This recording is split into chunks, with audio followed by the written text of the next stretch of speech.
তুহিনাস creative আর্টে সকলকে স্বাগত জানাই। আসসালামু আলাইকুম ভিউয়ার্স, আমি তুহিনা। আমি নিয়ে চলে এলাম আবার একটা ভিডিও। আজকে আমি তোমাদের যে ভিডিওটা দেখাবো সেটা একটা কদম ফুলের নকশিকাতার ডিজাইন। তবে হ্যাঁ, ভিডিওটা কিন্তু স্কিপ করলে চলবে না, পুরো ভিডিওটা খুব মনোযোগ সহকারে দেখতে হবে। চলো তো বেশি কথা না বাড়িয়ে ভিডিও শুরু করা যাক।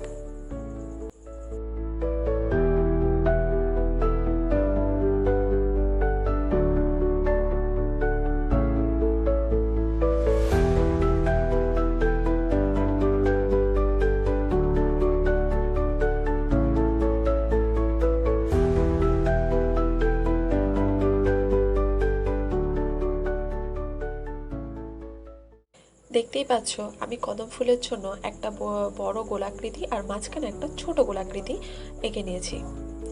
ছোট গোলাকৃতির জন্য আমি গোলাপি রং নিয়েছি এবং যে সেলাইটা দিচ্ছি একটা সাধারণ ভরাট সেলাই দিচ্ছি।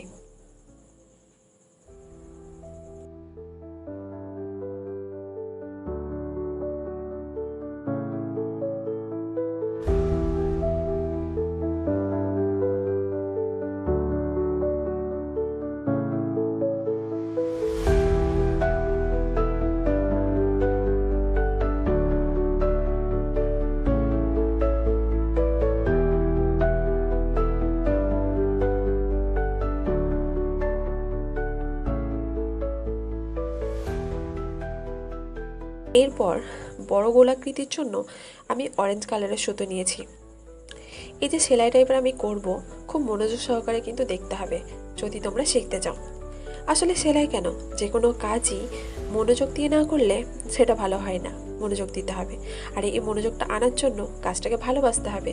সেটা যে কোনো কাজই হোক না কেন, আমি শুধু সেলাই কাজের জন্য বলছি না, যে কোনো কাজই সুন্দরভাবে করতে গেলে সেটাকে মনোযোগ দিতে হবে এবং সেই কাজটাকে ভালোবাসতে হবে।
বড় গোলাকৃতির সেলাইটা প্রায় আমার শেষ হয়েই এসছে।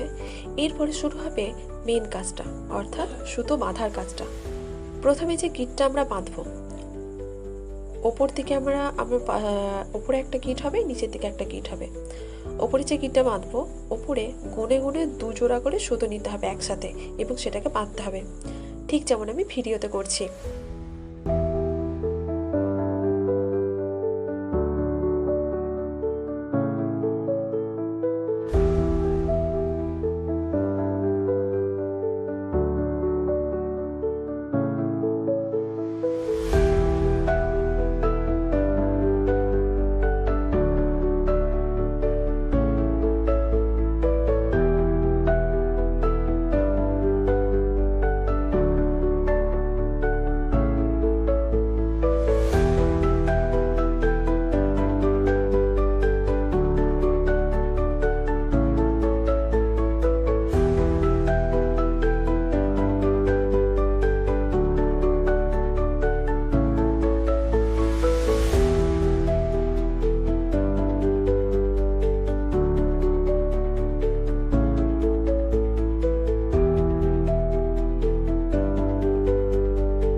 কমপ্লিট হওয়ার পর ঠিক এরকম লাগছে দেখতে। চমৎকার লাগছে না? হ্যাঁ, অনেক সুন্দর লাগছে। তবে হ্যাঁ, শুধু এই ডিজাইনটা কাঁথার মধ্যে দিলে কিন্তু হবে না, এর সাথে তোমরা তাল পাতা বা অন্যান্য নকশাও করতে পারো।